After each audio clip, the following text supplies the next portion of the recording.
सभापती आणि उपसभापती पदाची निवडणूक मुंबई हायकोर्टाच्या आदेशानं त्या ठिकाणी संपन्न झाली आणि हे होत असताना आमच्या सगळ्या संचालक मंडळांचे मी प्रथमतः मनापासून आभार व्यक्त करतो की ही निवडणूक होत असताना बिनविरोध त्यांनी मला संधी दिली काम करण्याची.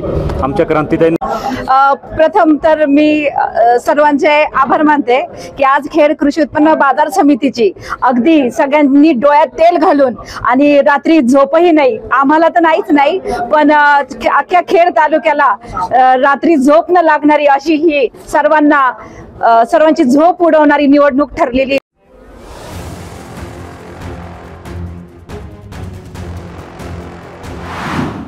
विधानसभा निवडणूक अगदी तोंडावर आलेली, काही दिवसातच आचारसंहिता लागू होऊ शकते. या सगळ्या पार्श्वभूमीवर खेड आळंदी विधानसभा मतदारसंघात आमदार दिलीप मोहिते यांना मोठा धक्का बसलाय.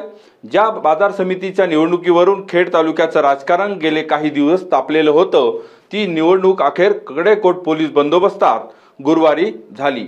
या निवडणुकीला स्थगिती आणण्यासाठी आमदार दिलीप मोहितेंनी केलेल्या राजकीय जुमलेबाजीत त्यांना यश आलं नाही. निवडणुकीला हायकोर्टाने हिरवा कंदील दाखवला आणि विरोधकांचा डाव यशस्वी ठरला.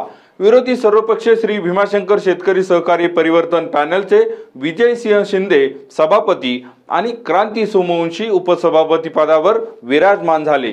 ही निवडणूक आणि त्यानंतर विरोधक आणि इच्छुकांनी केलेली भाषणबाजी सगळं पाहणार आहोत आजच्या स्पेशल स्टोरीमध्ये.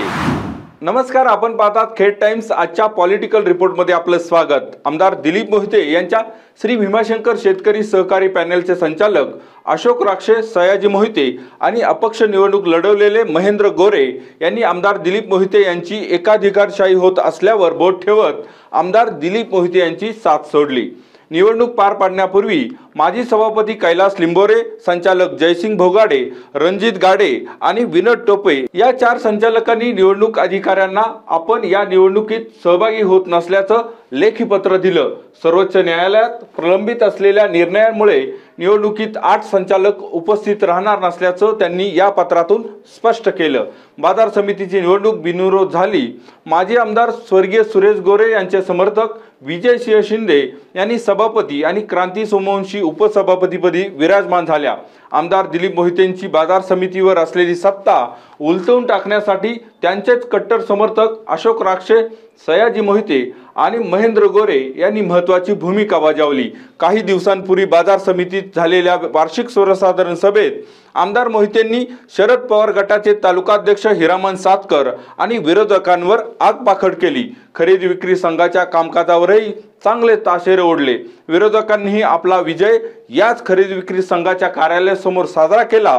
या सभेत विरोधकांनी आमदार दिलीप मोहितेंवर सडकून टीका केली. या सभेचा प्रमुख मुद्दा म्हणजे महायुतीचे घटक पक्ष भाजपचे तालुका प्रमुख शांताराम भोसले आणि शिंदे गटाचे जिल्हा प्रमुख भगवान पोखरकर हेही उपस्थित होते. या सभेत विरोधकांनी राजकीय एकजुटीचा पुनरुच्चार केला. विधानसभा निवडणुकीत बंडखोरी करणार नसल्याचा संकल्प सर्व पक्षांनी यावेळी केला. शिवसेना उद्धव ठाकरे गटाचे जिल्हा प्रमुख अशोक खांडेबराड यांनी उपस्थितांना हसवत नाना टाकळकर यांना चांगलंच टोकलं. आगामी विधानसभा निवडणुकीत तुमचं पाय धरायला आले तरी गोलीगत धोका नाही झाला पाहिजे असं म्हणत सातकर गटाच्या दुटप्पी भूमिकेवरही त्यांनी बोट ठेवलं. काय म्हणाले ते पहा. आणि म्हणून आजचा दिवस हा आमच्या खेड तालुक्याच्या शेतकऱ्यांसाठी एक भाग्याचा दिवस आहे. मी या ठिकाणी नानासाहेबांना विनंती करणार आहे. आता जे अण्णांनी सांगितलं की या तालुक्याचे आमदार शेवटच्या क्षणाला नानांना विनंती करण्यासाठी आले आणि नानांनी त्यांना मदत केली. पण नानासाहेब उद्याच्या विधानसभेच्या निवडणुकीला सुद्धा तुमचे पाय धरायला ते येतील. पण त्यावेळेस गुलीगत धोका झाला नाही पाहिजे. कारण कर्तव्य महत्वाचं आहे, भावना महत्वाची नाहीये.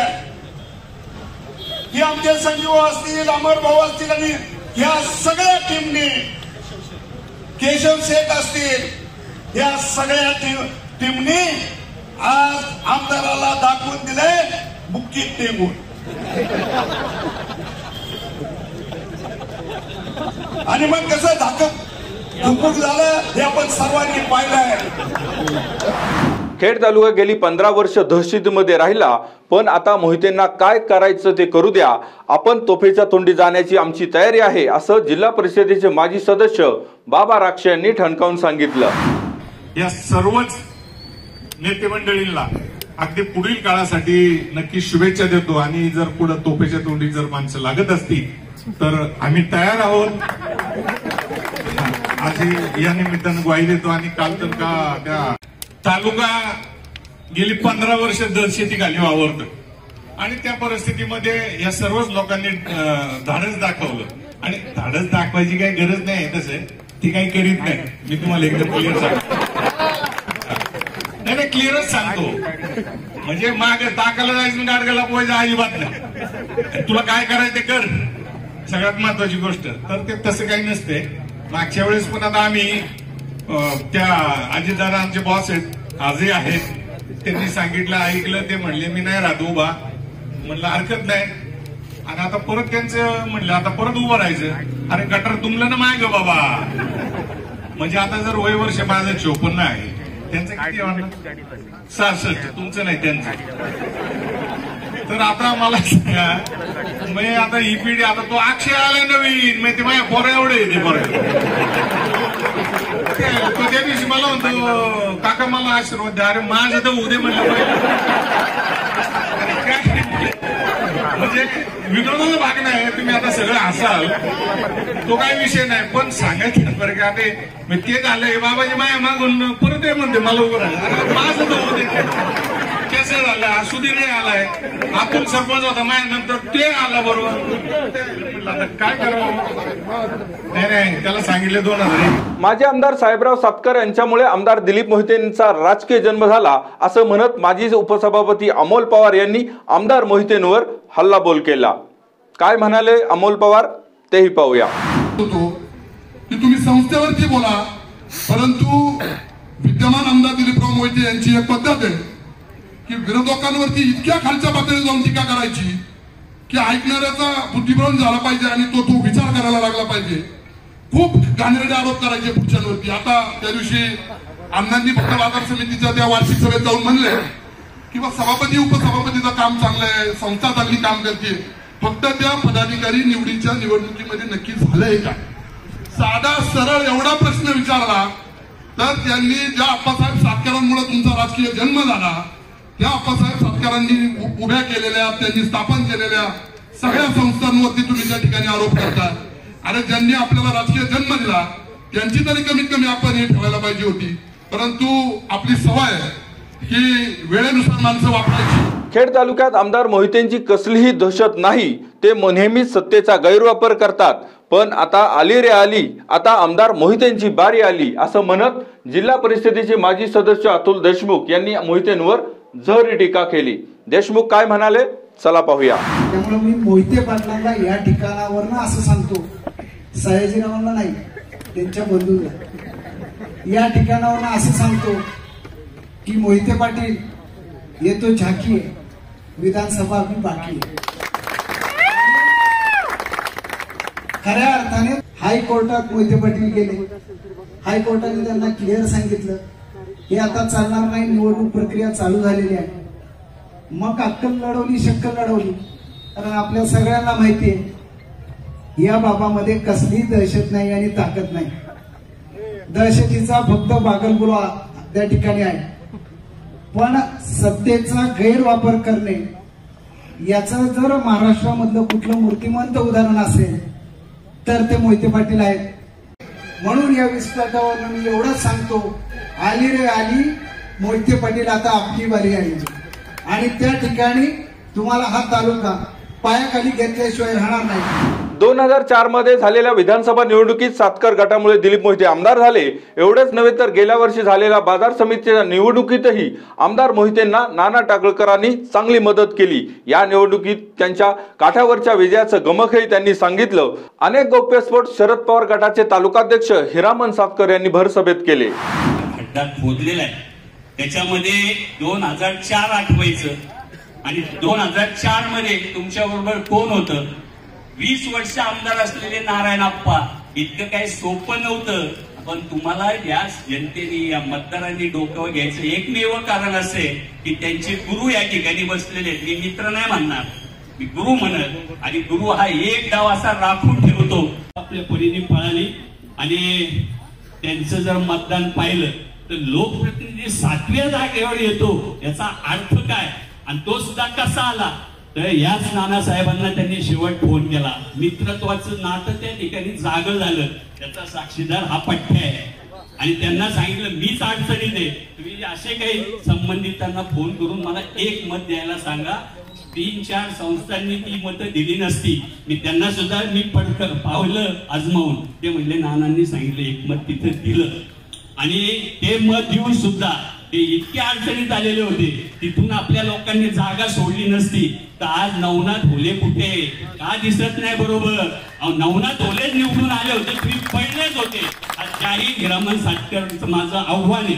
आणि तुम्ही मॅनेज केलं, अधिकारी मॅनेज केला. आज त्या अधिकाऱ्याला सुद्धा तुम्ही या सभेत सगळ्यात महत्त्वाचा भाग ठरला तो म्हणजे नाना टाकळकरांचं तुफानी भाषण. आपल्या खास शैलीत त्यांनी आमदार दिलीप मोहिते यांच्या राजकीय कारकीर्द आणि त्यांच्या कार्यपद्धतीवर ताशेरे ओढले. इथं मोहिते यांचं नाव घेतलं नसलं तरी त्यांच्या संपूर्ण भाषणाचा रोख आमदार दिलीप मोहितेच होता. बाजार समितीच्या पंचवार्षिक निवडणुकीत त्यांना 15-20 मतांचं जुगाड जमून दिलं नसतं तर ते पडलेच असते असा दावाही त्यांनी केला.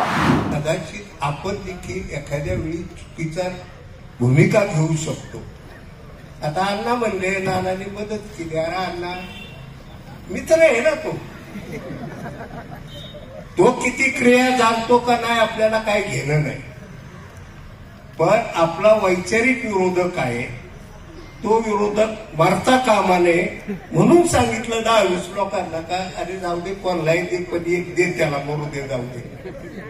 जर तो पडला तर थोडीशी तालुक्याला पण कमीपणा येईल म्हणून त्याला आपण मदत केली. आता अवलादच अशी असेल तर कुणी किती मदत केली तर ती जाणायचीच नाही. सयाजीराजे त्यातली अवलाद आहे. आणि पाटीलकीचा आणि यांचा काही संबंध नाही. केसा इतकाही नाही. पिंपळगावची पाटीलकी मोहितवाडीत आहे. हनुमंत पंढरीनाथ मोहिते हे पिंपळगावचे पाटील होते. आता काय उद्या मी म्हणलो का मी पाटील आहे तर तुम्ही काय मला नाही म्हणणार आहे का. तेव्हा आणि मला माहिती आहे 50 वर्षापेक्षा अधिक काळ खेड तालुक्याचे विद्यमान आमदार दिलीप मोहिते अजित पवार गटाकडून पुन्हा एकदा निवडणूक लढवण्याच्या तयारीत आहेत. त्यांच्या विरोधात तालुक्यातील त्यांचे विरोधक आता एक जीवाने एकवटलेले दिसत आहेत. त्यांच्या काही सहकाऱ्यांनी त्यांची साथ सोडली आहे. या सगळ्या वातावरणात आता यंदा खेड तालुक्यात परिवर्तन होणार असा विरोधकांचा विश्वास दुणावलेला दिसतो. या सभेत महायुतीतही मिठाचा कडा पडल्याचं समोर आलं आहे. दोन्ही पक्षाचे पदाधिकारी या सभेला हजर असल्यामुळे खेड तालुक्यात महायुती खरंच एकसंध आहे का असा प्रश्न उपस्थितांनी निर्माण केला आहे. बाजार समितीचा विजय हा आमदार दिलीप मोहितेंना मोठा श आहे अशी चर्चाही सध्या तालुक्याच्या राजकीय वर्तुळात रंगू लागली आहे. बाजार समिती तो झाकी है, विधानसभा अभी बाकी है असं म्हणत विरोधक आणि विधानसभा निवडणुकीसाठी इच्छुक असलेल्यांनी कंबर कसली हे मात्र नक्की. आजच्या स्पेशल रिपोर्टमध्ये वेळ झाली इथंच थांबण्याची. पुन्हा भेटू पुढील राजकीय घडामोडीमध्ये. तोपर्यंत धन्यवाद.